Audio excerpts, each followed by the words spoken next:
आज जो मैं आपको सुना रहा हूं कहानी, शायद सुनने के बाद आपकी आंखों में आ जाएगा पानी। ये कहानी लगन, समर्पण, निष्ठा और साथ की है।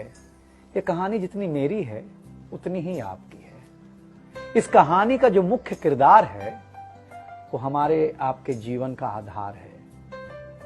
वो आपके लिए ज्यादा, अपने लिए कम बनी है। हाँ जी, बिल्कुल सही समझ रहे हैं आप। वो हमारे आपकी पत्नी है। वो हमारी आपकी पत्नी है। कभी आपने सोचा कि वो आप एक के साथ रिश्ता जोड़ा था, लेकिन एक के साथ रिश्ता जोड़ने के लिए उसने घर, गली, आंगन, मोहल्ला, सखी, सहेली, माँ बाप, न जाने कितनों रिश्तों से अपना मुंह मोड़ा था। याद करिए, जब आपके साथ ब्याही थी और आपके घर आई थी तो बहू, भाभी, दुल्हन, न जाने कितने नामों के साथ बुलाई जाती थी। ये सुनकर के वो मन ही मन मुस्कुराए जाती थी। घर के सारे लोग उसी के भरोसे रहते थे। शायद इसीलिए अंग्रेजी में हम उसे हाउसवाइफ कहते थे। कुछ ही दिनों तक उसने दुल्हन होने का आनंद जिया। फिर झाड़ू, पोछा, बर्तन, चूल्हा, चौका, इन सब ने उसको जकड़ लिया। रोज हमारे लिए नाश्ते से लेकर खाने तक कुछ खास रखना, हमारी लंबी उम्र के लिए न जाने कितने उपवास रखना। कुछ महीनों बाद किलकारी गूंजी तो सारे खौफ सजे। वो मां बनी तो हम भी बाप बने। जैसे जैसे वो उम्र की सीढ़ियां चढ़ती गई, जैसे जैसे वो उम्र की सीढ़ियां चढ़ती गई, जवाबदारियां कुछ न कुछ रोज बढ़ती गईं।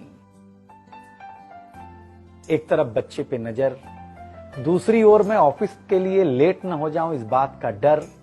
सब कुछ बराबर हो, कुछ रह न जाए, और इस बात पर भी ध्यान कि गैस पर रखा हुआ दूध कहीं बह न जाए।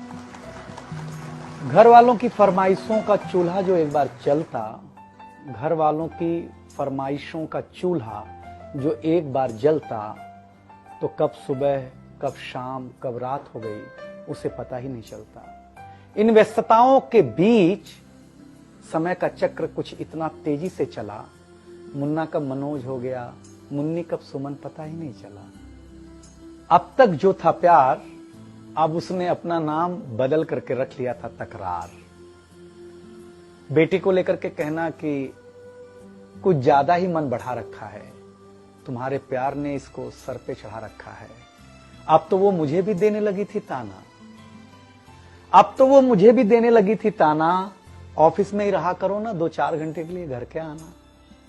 शादी के इतने दिनों बाद भी आज भी हमें सुनना पड़ता है कि न जाने कौन सा पाप किया था जो आपके साथ ब्याह किया था। और ये तो रोज की थी कहानी।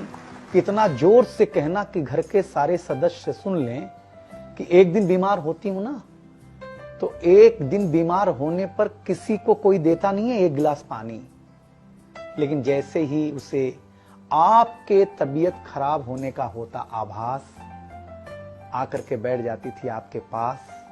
याद तो होगा ना, वो मीठी बातों के साथ माथे पर विक्स लगाना और साथ में कान में यह भी कहना कि कल सुबह अगर अच्छा ना लगे तो फिर ऑफिस मत जाना। लेकिन एक दिन समय ऐसे मोड़ पर ले आता है जहां बदल जाता है जिंदगी का ताना बाना।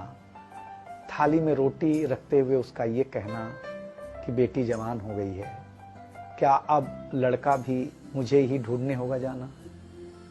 शादी तय हो जाने के बाद 1-1 रुपया जोड़ना, पैसे कम पड़ने पर खुद का कंगन तोड़ना, सब कुछ हो जाएगा मुझे ढाढ़स बढ़ाना, सब कुछ हो जाएगा मुझे ढाढ़स बढ़ाना। विवाह का गीत खुद रोते हुए गाना। याद तो होगा ना आप लोगों को ये गुजरा हुआ जमाना। कुछ समय बाद जब हम जवाबदारियों से मुक्त हो जाते हैं तो कुछ ज्यादा ही धर्मयुक्त हो जाते हैं। उम्र के अंतिम पड़ाव पर हम बीमारियों के बीच जीने लगे हैं।